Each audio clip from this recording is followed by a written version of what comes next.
Сәлеметсіздер ме балалар? Бүгін біз контексті есептерді жалғастырамыз. Қазір мына есепке назар аударайық. Шардың домалауы деп аталады екен. Сурет көрсетілген. Оқушы массасы 2,5 кг шарды көлбеу ауа бойымен домалатып, суретте көрсетілгендей тәжірибе жасады. Екі үлесі ескерілмесін дейді. Еркін түсуде 10 метр/секунд квадратқа тең. Екі түрлі биіктік берілген. Біреуі 1,8 метр. Биіктіктен домалайды шар. Мына по нүктесіне келген кезде оның биіктігі 0,8 метрге тең болды дейді. Енді бірінші сұрақ. Домалаған шардың құлау биіктігі қанша дейді. Домалаған шардың құлау биіктігі балалар құлау биіктігі деп тұр. Ол неше метрден құлады? Яғни 1,8 метр жауабын белгілейміз. Мұны жауабымыз бізде 1,8 метр деген болады. Ары қарай. А нүктесіндегі шардың потенциалдық энергиясы қанша? Потенциалдық энергия дегеніміз mgh-қа тең. Яғни дененің массасы 2,5 g-10-ға тең. Және де h бізде А нүктесінде 1,8 метрге тең. Яғни біз бұлардың барлығын көбейткен кезде 45 джоуль шығады. Яғни А нүктесіндегі шардың потенциалдық энергиясы 45 джоульға тең. Келесі 23-ші тапсырма. Шардың потенциалдық энергиясының өзгерісі қандай дейді? Енді мына қозғалысқа назар аударайық.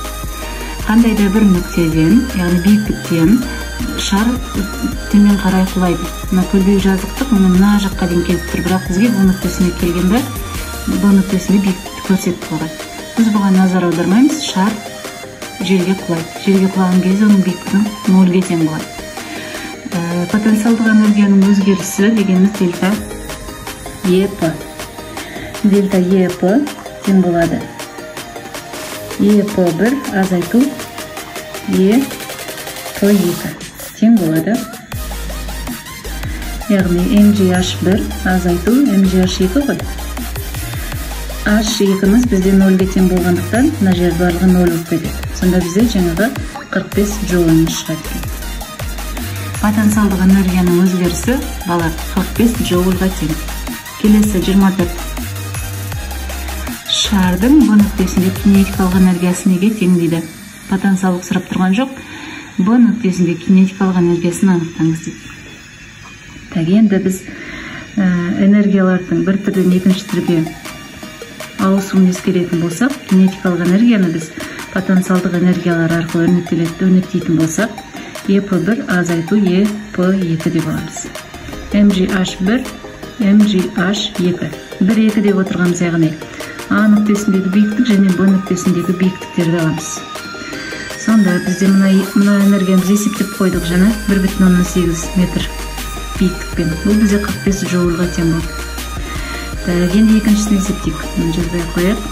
Екіншісін есептесек 2,5 көбейту 10 көбейту екіншілегі биіктік бізде 0,8 метр.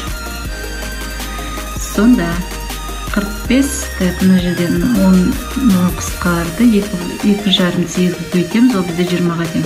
45-тен 20-ны азайтамыз, 25 джоуль.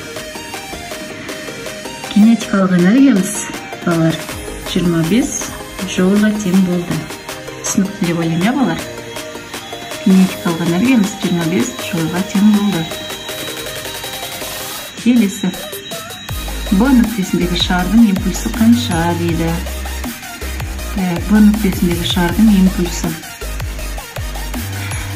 Балар, дене импульсы дегеніміз, импульс қуатын белгілейтінде, дене импульсы дегеніміз оның массасының дененің жылдамдығына көбейтіндісіне тең шама. Бізде жылдамдық белгісіз, жылдамдықты біз түбір астында 2g(h1) азайту h2 формасын есептеп аламыз. Биіктіктің өзгерісінің айналамыз. Б нүктесіндегі шардың импульсін анықтап тұрған. Сонда бізде 2 көбейту 10 көбейту 1. Қысқая 1,8-ден 0,8 азайттық 1-ге тең. түбір астында 20. Түбір астында 20-мыз, ол бізге 4,4. Жоқ жаңыз мұнша.